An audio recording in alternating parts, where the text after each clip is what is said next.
If you're looking to make grandmasters as easy as possible, then look no further than this Titan Suspend build. It doesn't matter how hard the enemy hits if it can't hit you in the first place. What's up guys, JackBuzzer here, and today I have another build video for you.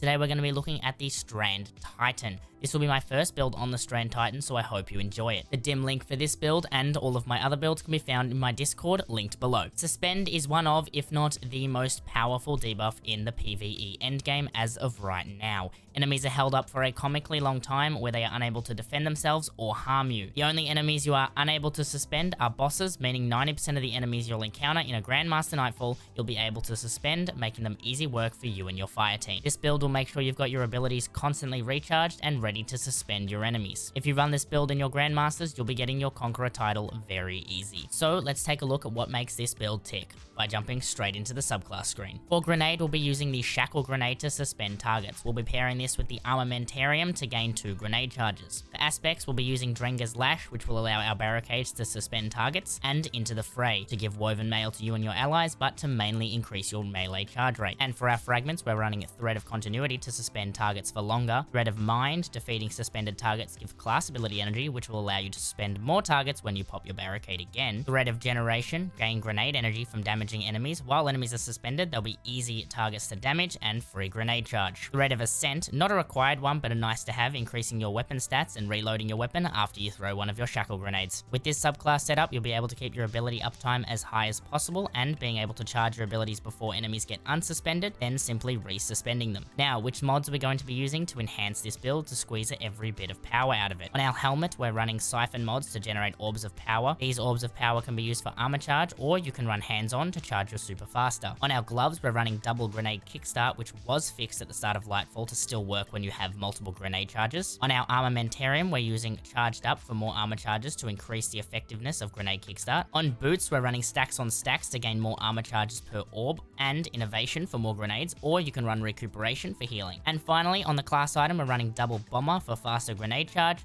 when we use our barricade. And that is the entire build. Weapons are up to you, but some recommendations for this build. Basically, any weapon with Demolitionist to speed up your grenade recharge rate. Strand weapons work great. You'll be able to slot a Harmonic Surge mod for extra damage. A great weapon for this build is the newly buffed Rufus's Fury, which now does crazy amounts of damage and can roll Demolitionist. The gameplay for this build is super simple. Basically, just spam as many abilities as you can, like you're playing Overwatch. I hope you found this video helpful, and if you did, please help me out by liking, sharing, or maybe even dropping a cheeky sub. If you want to keep up to date with my channel or connect with me, follow me on Twitter at JackBuzzer, which is linked in the description, or join the Discord, which is also linked in the description down below.